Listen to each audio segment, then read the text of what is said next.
Hi friends, ನಿಮ್ಮೆಲ್ಲರಿಗೂ ಕೂಡ ನಿಮ್ಮದೇ ಆಗಿರ್ತಕ್ಕಂಥ ಯೂಟ್ಯೂಬ್ ಚಾನಲ್ ಸ್ಟಡಿ ವಿತ್ ಪರಶುರಾಮ್ಗೆ ಸ್ವಾಗತ ಅಂತ ಹೇಳ್ತಾ 6ನೇ ತರಗತಿ ಕೋರ್ ವಿಷಯ ವಿಜ್ಞಾನದಲ್ಲಿ ರೂಪನಾತ್ಮಕ ಮೌಲ್ಯಮಾಪನ 4 ಜನವರಿ 2026ಕ್ಕೆ LBA ಆಧಾರವಾಗಿಟ್ಟುಕೊಂಡು ಒಂದು ಪ್ರಶ್ನೆ ಪತ್ರಿಕೆಯನ್ನು ಪೋಸ್ಟ್ ಮಾಡ್ತಾ ಇದ್ದೀನಿ. ಸೊ ನಮ್ಮ ಬಳಿ FA ಕ್ವಶನ್ ಪೇಪರ್ ಆಗಿರ್ಬೋದು, SA2 ಕ್ವಶನ್ ಪೇಪರ್ ಆಗಿರ್ಬೋದು ಮತ್ತು LBAಗಳು ಸಿಗ್ತವೆ. ಸೊ ಯಾರಿಗೆಲ್ಲ ಇಂಟ್ರೆಸ್ಟೆಡ್ ಇದೆ ಅನ್ನೋರು ಜಸ್ಟ್ ಈ ನಂಬರ್ಗೆ 9964050759ಗೆ ವಾಟ್ಸಪ್ಪಲ್ಲಿ ಮೆಸೇಜ್ ಮಾಡೋದ್ರ ಮೂಲಕ ಅವುಗಳನ್ನು ಪರ್ಚೇಸ್ ಮಾಡ್ಬೋದು. ಸೊ ಫ್ರೀಯಾಗಿ PDF ಸಿಗೋದಿಲ್ಲ, ಅದನ್ನು ಚಾರ್ಜೇಬಲ್ ಮಾಡ್ತಾರೆ. ಸೊ ಲೈಕ್, ಶೇರ್ ಮತ್ತು ಸಬ್ಸ್ಕ್ರೈಬ್ ಮಾಡೋದನ್ನು ಮಾತ್ರ ಮರೆಯದಿರಿ ವಿಡಿಯೋ ಅಂತ ಹೇಳ್ತಾ ಈ ವಿಡಿಯೋವನ್ನು ಶುರು ಮಾಡೋಣ. ಧ್ಯಾನಕ್ಕೆ 6 ಅಂಕ, ತಿಳುವಳಿಕೆಗೆ 8, ಅನ್ವಯಕ್ಕೆ 2, ಕೌಶಲ್ಯಕ್ಕೆ 4, ಒಟ್ಟಾರೆ 20 ಅಂಕ. ಪ್ರಶ್ನೆ ವಿಧಗಳನ್ನು ನೋಡೋದಾದರೆ ವಸ್ತುನಿಷ್ಠ ಮತ್ತು ಅತಿ ಕಿರು ಉತ್ತರ 6 ಅಂಕ, ಕಿರು ಉತ್ತರ 10 ಅಂಕ, ದೀರ್ಘ ಉತ್ತರ 4 ಅಂಕ, ಒಟ್ಟು 20 ಅಂಕ. ಪ್ರಶ್ನೆ ಕಠಿಣತೆ ಮಟ್ಟದಲ್ಲಿದ್ದಾವೆ. ಸರಳ 8 ಇದ್ದಾವೆ, ಸಾಧಾರಣ 8 ಇದ್ದಾವೆ, ಕಠಿಣ 4 ಇದ್ದಾವೆ, ಒಟ್ಟಾರೆ 20 ಇದೆ. ಪಾಠವಾರು ನೋಡೋದಾದರೆ 10ನೇ ಪಾಠ ಜೀವಿಗಳು ಅವುಗಳ ಗುಣಗಳ ಅನ್ವೇಷಣೆಯಲ್ಲಿ 1 ಅಂಕದ 2, 2 ಅಂಕದ 2, 4 ಪ್ರಶ್ನೆ 6 ಅಂಕ. ನಿಸರ್ಗದ ಸಂಪತ್ತಿನಲ್ಲಿ 1 ಅಂಕದ 2, 2 ಅಂಕದ 2, 4 ಪ್ರಶ್ನೆ 6 ಅಂಕ. ಭೂಮಿಯಿಂದ ಆಚೆ 1 ಅಂಕದ 2, 2 ಅಂಕದ 1, 4 ಅಂಕದ 1, ಒಟ್ಟು 4 ಪ್ರಶ್ನೆ 8 ಅಂಕ. ಸೊ ಟೋಟಲಿ 1 ಮಾರ್ಕರ್ದು 6 ಇದ್ದಾವೆ, 2 ಅಂಕದ್ದು 5 ಇದ್ದಾವೆ, 4 ಅಂಕದ್ದು 1 ಇದ್ದಾವೆ, 12 ಪ್ರಶ್ನೆಗಳಿದ್ದಾವೆ, 20 ಅಂಕಗಳು ಇದ್ದಾವೆ. ಇನ್ನು ಇದು ಪ್ರಶ್ನೆ ಪತ್ರಿಕೆ ಇತ್ತು. ನಾನು ಡೈರೆಕ್ಟ್ ಕೀ ಆನ್ಸರ್ ಪೇಜನ್ನೇ ನಿಮಗೆ ತೋರಿಸ್ತೀನಿ. 6ನೇ ತರಗತಿ ವಿಜ್ಞಾನ FA 4ರ ಪ್ರಶ್ನೆ ಪತ್ರಿಕೆ ಕೀ ಉತ್ತರಗಳೊಂದಿಗೆ. ಫಸ್ಟ್ ಮೇನ್ಸಲ್ಲಿರ್ತಕ್ಕಂಥದ್ದು 2 ಪ್ರಶ್ನೆ MCQ ಇದ್ದಾವೆ. ಪ್ರತಿ ಸರಿಯಾದ ಉತ್ತರಕ್ಕೆ 1 ಅಂಕ, 2 ಪ್ರಶ್ನೆ 2 ಅಂಕ.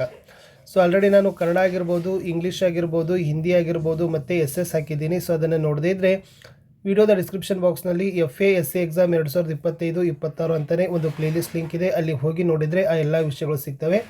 ಮ್ಯಾಥಮೆಟಿಕ್ಸು ಕೂಡ ಬೇಗನೆ ಲೈನಪ್ ಮಾಡ್ತಾರೆ. ಪ್ರಶ್ನೆ 1, ಈ ಕೆಳಗಿನವುಗಳಲ್ಲಿ ಯಾವುದೂ ಬೆಳೆಯೋದಿಲ್ಲ ಅಂತ ಕೇಳಿದರು. A ಮರ, B ಪುಸ್ತಕ, C ಮರಿ, D ಚಿಟ್ಟೆ, ಆಪ್ಷನ್ B ಪುಸ್ತಕ ಇಸ್ ದ ರೈಟ್ ಆನ್ಸರ್. ಪ್ರಶ್ನೆ 2, ಗಾಳಿಯಲ್ಲಿರುವ ಅತಿ ಹೆಚ್ಚಿನ ಪ್ರಮಾಣದಲ್ಲಿರುವ ಅನಿಲದ ಹೆಸರು ಅಂತ ಕೇಳಿದರು. A oxygen, B nitrogen, C carbon dioxide, D ಧೂಳು. So option B nitrogen is the right answer. ಇನ್ನು ಬಿಟ್ಟ ಸ್ಥಳಗಳನ್ನು ತುಂಬಬೇಕು. ಜೀವಿಗಳ ಬೆಳವಣಿಗೆ ಮತ್ತು ಅಭಿವೃದ್ಧಿಗೆ ಡ್ಯಾಶ್ ಅಗತ್ಯವಿದೆ ಅಂತ ಕೇಳಿದ್ದಾರೆ. ಆನ್ಸರ್ ಈಸ್ ಪೋಷಣೆ. ಭೂಮಿಯ ಭ್ರಮಣಾವಧಿ ಎಷ್ಟು ಅಂತ ಕೇಳಿದರು. ಸೊ ಭೂಮಿಯ ಭ್ರಮಣಾವಧಿ ಬಂದುಬಿಟ್ಟು 24 ಗಂಟೆಗಳು ಅಥವಾ ಅದನ್ನು 1 ದಿನ ಅಂತಲೂ ಕೂಡ ಹೇಳ್ತಾರೆ. ಇನ್ನು 1 ಮಾರ್ಕರ್ ಕ್ವಶನ್ಸ್ಗಳು 2 ಇದ್ದಾವೆ. ಪ್ರತಿ ಸರಿಯಾದ ಉತ್ತರಕ್ಕೆ 1 ಅಂಕ, 2 ಪ್ರಶ್ನೆ 2 ಅಂಕ.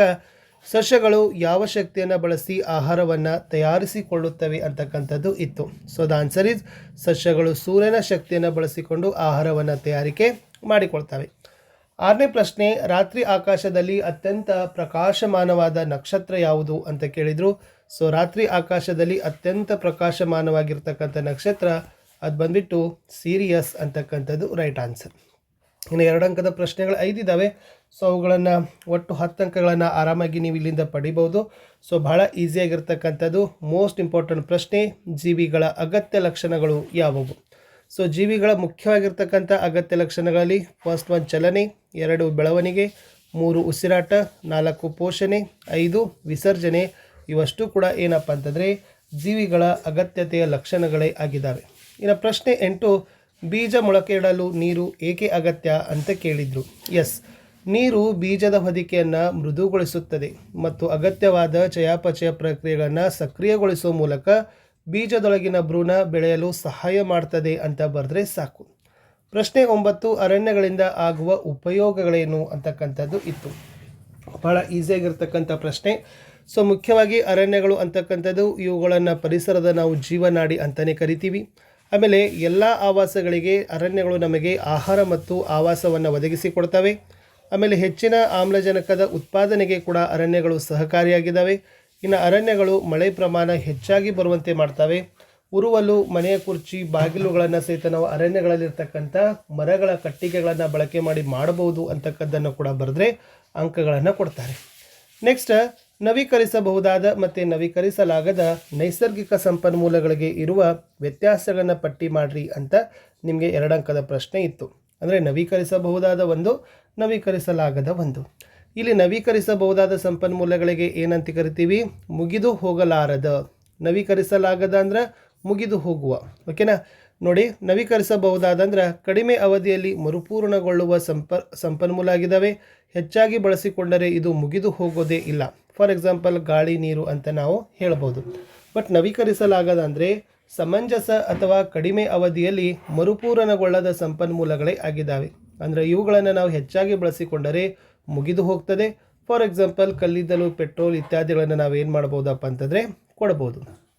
ಇನ್ನು ಧೂಮಕೇತುಗಳು ಎಂದರೇನು, ಒಂದು ಉದಾಹರಣೆ ಕೊಡಿ ಅಂತ ಕೇಳಿದ್ದಾರೆ. ಎಸ್, ಗರ್ಭವು ಕಲ್ಲುಗಳಿಂದಾಗಿದ್ದು ಹಾಗೂ ಇವು ಧೂಳು, ಅನಿಲಗಳು ಮತ್ತು ಮಂಜುಗಡ್ಡೆಗಳಿಂದ ಆವೃತವಾಗಿರುವ ಕಾಯಗಳಾಗಿದ್ದು ಸೂರ್ಯನ ಸಮೀಪಕ್ಕೆ ಬಂದಾಗ ಶಾಖದಿಂದ ಕಾಯದ ಘನೀಕೃತ ಹೊರಭಾಗವು ಆವಿಯಾಗಿ ತಲೆ ಮತ್ತು ಬಾಲದಂಥ ರೂಪಗಳನ್ನು ಪಡೆದುಕೊಳ್ಳುವ ಸೌರಮಂಡಲದ ಸದಸ್ಯ ಕಾಯಗಳನ್ನೇ ಧೂಮಕೇತು ಅಂತ ಕರಿತೀವಿ. ಫಾರ್ ಎಕ್ಸಾಂಪಲ್ ಹ್ಯಾಲಿಯೋ ಧೂಮಕೇತು ಅನ್ನೋದು ನಿಮಗೆ ಗೊತ್ತಿರಲಿ. ಸೊ ಇದು ಇಂಪಾರ್ಟೆಂಟ್ ಇತ್ತು. ಇನ್ನು ಲಾಸ್ಟ್ ನಿಮಗೆ 4 ಅಂಕಕ್ಕೆ ಏನು ಕೇಳಿದ್ರೆ ಅಂದರೆ ಸೌರವ್ಯೂಹದ ಅಂದವಾದ ಚಿತ್ರವನ್ನು ಬರೆದು ಅದರಲ್ಲಿ ಭಾಗಗಳನ್ನು ಗುರುತಿಸಿ ಅಂತ 4 ಅಂಕದ ಪ್ರಶ್ನೆ ಇತ್ತು. ಈ ಥರ ನೀಟಾಗಿ ಸೌರಮಂಡಲದ ಚಿತ್ರವನ್ನು ತೆಗೆದುಕೊಂಡು ಸೂರ್ಯ, ಬುಧ, ಶುಕ್ರ, ಭೂಮಿ, ಮಂಗಳ, ಗುರು, ಶನಿ, ಯುರೇನಸ್, ನೆಪ್ಚೂನನ್ನು ಬರಿಬೇಕು. ಆಮೇಲೆ ಇಲ್ಲಿ ಕ್ಷುದ್ರ ಗ್ರಹಗಳ ಪಟ್ಟಿಗಳಿದ್ದಾವೆ. ಸೊ ಅದನ್ನು ಕೂಡ ನೀವು ಏನು ಮಾಡಬೇಕು ಅಂತಂದರೆ ಬರಿಬೋದು.